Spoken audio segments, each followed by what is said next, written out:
Bonjour et bienvenue dans ce nouvel épisode de l'Almanach des Faits Célestes.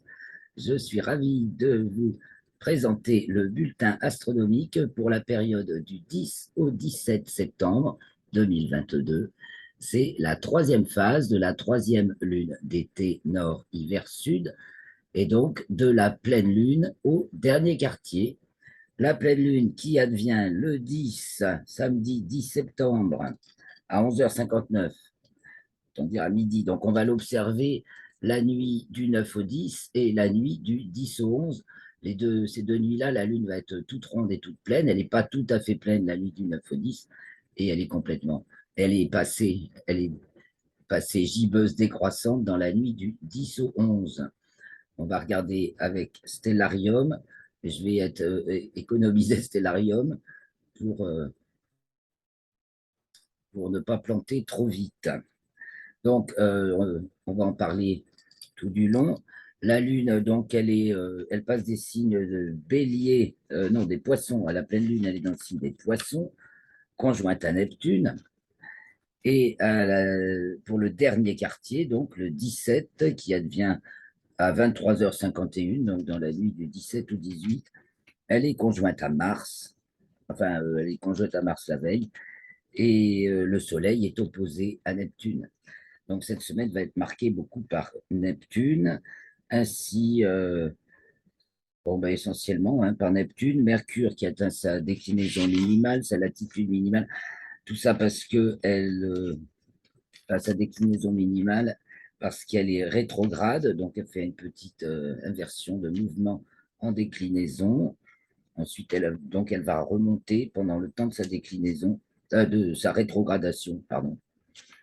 Nous avons Saturne qui atteint aussi sa latitude minimale en géocentrique le 14. Et on aura plusieurs. Donc la Lune va être conjointe aux planètes cette semaine. Donc pour la pleine Lune, elle est donc conjointe à Neptune. Puis le lendemain, le 11, elle est conjointe à Jupiter. Le 14, dans la nuit du 14 au 15, elle est conjointe à Uranus, elle est conjointe à 0h34 dans le plan écliptique, donc le 15 et 0h58 dans le plan équatorial, et elle occulte Uranus. Et pour nous, c'est visible. On peut observer l'occultation d'Uranus par la Lune, ou plus précisément la réapparition d'Uranus du côté sombre, nuit de la Lune, puisque la Lune est donc décroissante cette semaine. Elle est donc la Lune gibbeuse décroissante de la pleine Lune au dernier quartier. Voilà pour la Lune. Donc, elle monte en déclinaison et en latitude. Et quand on arrive au dernier quartier, elle est conjointe, elle est pas loin des Pléiades. Elle est conjointe à Elnat, en fait. Déjà, elle a avancé. Et puis,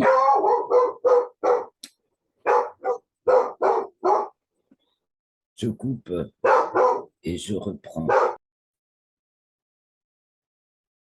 La Lune est donc dans le signe des Gémeaux pour le dernier quartier. Je vous emmène avec Stellarium. On y va, j'ose. J'espère que ça va bien tenir, voir un petit peu tous les spectacles de cette semaine, donc de la Lune, des planètes et du ciel, donc pleine Lune. La Lune le 9 au soir, ici, donc qui se lève déjà après le coucher du soleil. 10 minutes après le coucher du soleil, la Lune, pas encore tout à fait pleine, se lève le 9 au soir. Vous voyez, elle est à mi-chemin entre Saturne et Jupiter, un peu en dessous du plan écliptique. Et donc, elle va parcourir la nuit. Elle est donc devant la constellation du Verseau à ce moment-là et conjointe à Neptune, qu'on ne voit pas, mais qui se trouve très exactement là. Ben, elle n'y est pas encore. C'est la nuit d'après. Donc, la nuit d'après, la nuit du 10 au 11, quand la Lune se lève, elle se lève déjà à 20h45, soit une bonne demi-heure après le coucher du Soleil. Elle est en dessous de Neptune. Alors on voit, voilà, la Lune gibbeuse décroissante, déjà juste en dessous de Neptune. Et donc, au cours de la semaine, elle va se lever ensuite de plus en plus tard, après le coucher du soleil. Donc, on va avancer de quelques heures dans la nuit pour la suivre plus confortablement. Donc, nous sommes toujours dans la nuit du 10 au 11 et maintenant nous passons dans la nuit du 11 au 12. Elle est conjointe à Jupiter. Elle se lève à 20h18. Le lendemain, nuit du 12 au 13, elle se lève à 21h27. Nuit du 13 au 14, elle se lève à 21h49. Nuit du 14 au 15, elle se lève à 22h12 et à 0h06, enfin, elle occulte Uranus qui réapparaît, voilà, qui disparaît de 23h10 à 0h10. Alors, 23h10,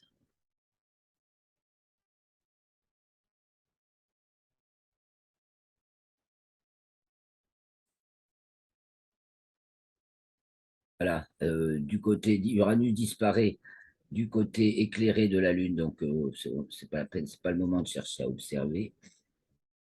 Je cherche Uranus. Et elle réapparaît, c'est ça qui est intéressant, elle réapparaît à 1h06. Là, je grossis, vous voyez, 1h10 plutôt. Uranus réapparaît au bord sombre de la Lune. Donc ça, on peut le guetter avec un instrument, penser que l'image est renversée, mais que c'est observable donc en sortant la partie éclairée, Uranus qui est de magnitude 5,8 en ce moment, 5,7 même, donc à la limite d'observabilité à l'œil nu, bien entendu sans la Lune. Voilà pour Uranus. Alors on continue, c'était donc la nuit du 15 au 16, alors voilà une belle observation hein, qu'il ne faudra pas louper. Et on va continuer les nuits suivantes. Alors, nuit du 15 au 16, elle est conjointe aux Pléiades. Non, la nuit du 15 au 16, oui. Parce que la nuit du 14 au 15, elle est conjointe à Uranus. Du 15 au 16, elle est conjointe aux Pléiades. Vous voyez, la lune qui gibbeuse décroissante, hein, qui diminue chaque jour, conjointe aux Pléiades. Et ça, c'est magnifique aussi, car la conjonction a lieu exactement à l'heure du lever de la lune. Vous voyez, les Pléiades se lèvent à 22h12 et la Lune se lève à 22h38. La conjonction est donnée par 22h40, 22h30. Les levées, bien sûr, c'est pour chez moi, c'est chaque localisation à des heures différentes qui varient en fonction de la latitude et de la longitude. En longitude, c'est 1 degré toutes les 4 minutes, enfin 4 minutes de temps par degré de longitude.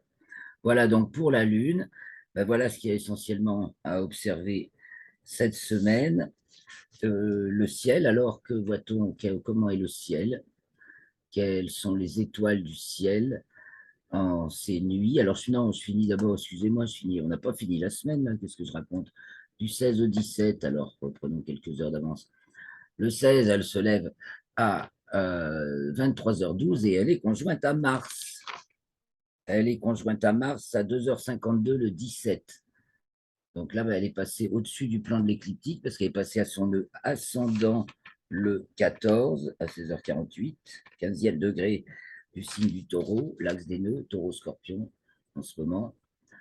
Et la Lune est donc conjointe à Mars dans la nuit du 16 au 17 à 2h52 précisément, l'heure de la conjonction.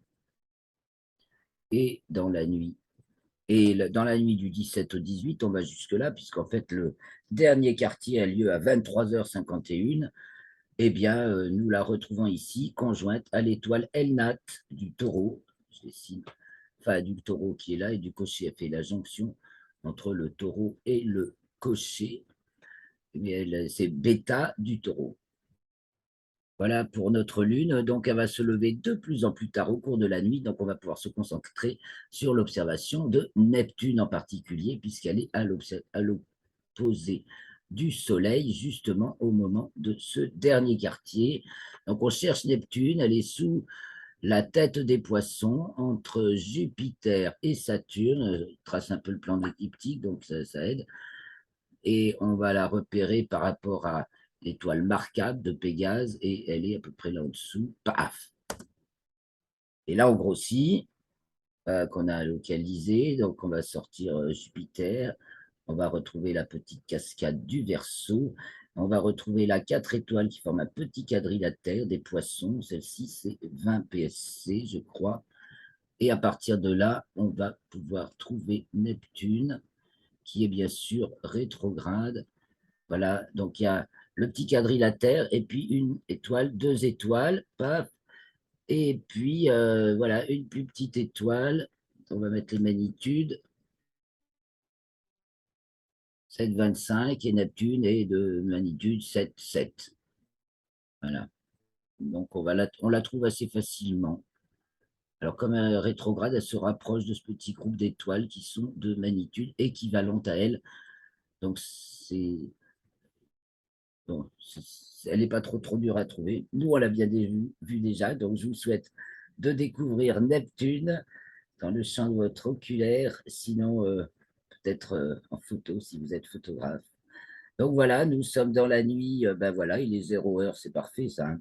Et donc, elle est proche de sa culmination, hein. Neptune, elle se lève à 19h54. Et donc, elle se lève à l'opposé, c'est pleine Neptune. Elle se lève le 17, la nuit du 17 au 18. Elle se lève quand le soleil se couche, culmine au milieu de la nuit et se couche quand le soleil se lève. Et le 25 septembre, ce sera le tour de Jupiter d'être à l'opposition du soleil. Bien entendu, on peut tout à fait observer Jupiter qui nous éblouit même pour trouver Neptune. Donc, il y a tous les jours des phénomènes que vous retrouverez sur la fiche PDF qui est dans l'article, le résumé des événements de la semaine. Donc, je sais qu'il y a un jour où, le 14, vers 2 heures du matin, on peut voir une jolie disposition des satellites. Alors, allons-y. Le 14, 2 heures. Si on grossit. Et voilà. Alors, un peu plus tôt. Attention, pas vraiment. Un peu plus tard. Ah oui, un peu plus tard dans la nuit. Là, voilà ce qui était annoncé. Il y a une répartition assez jolie, mais c'est plutôt vers 5 heures du matin. C'est pas vraiment une symétrie, c'est pas le bon jour. Si, c'était pourtant signalé, vous voyez, par Guillaume Cana, mais à 2 heures, c'est plutôt une occultation ou une éclipse de Ganymède qui se produit. Ah, comme quoi, il faut regarder